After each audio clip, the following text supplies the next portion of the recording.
In today's video, I'm going to teach you how to enable or disable the Use Desktop Theater when VR is active feature on Steam, and we'll get through it in just about 5 minutes. Let's dive right in. First, you'll want to open up your Steam application. This is your gateway to all your games and various settings, including the one we're going to adjust today. If it's already running, you should find it in your taskbar or start menu. Now, if you're not logged in yet, go ahead and click on the login option. This will prompt you to enter your account credentials. Make sure you have your account name and password handy.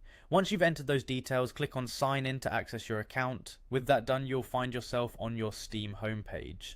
This is where your journey begins. From here, navigate over to the library tab.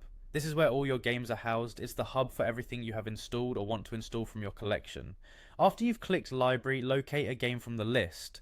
Right click on the title of any game. This action will open up a context menu with several options. In the context menu, look for and click on properties. This is where we're going to toggle the setting you're interested in today. Once the properties window opens up, ensure you're on the general tab. Here you'll find various options and settings that you can personalize according to your preferences. Your task now is to locate the setting labeled Use Desktop Theater when VR is active.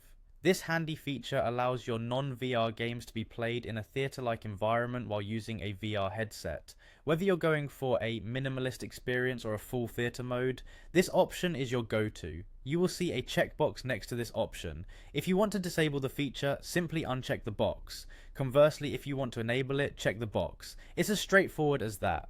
Taking these simple steps enables you to customize your gaming experience significantly. Whether you're looking for an immersive experience or not, you will have control over how you play your games when using a VR setup. Once you've checked or unchecked the box based on your preference, you can close the properties window and know that your setting will be automatically saved. And there you have it. With these simple steps, you've successfully enabled or disabled the Use Desktop Theater when VR is active feature on Steam. Thanks for watching and happy gaming.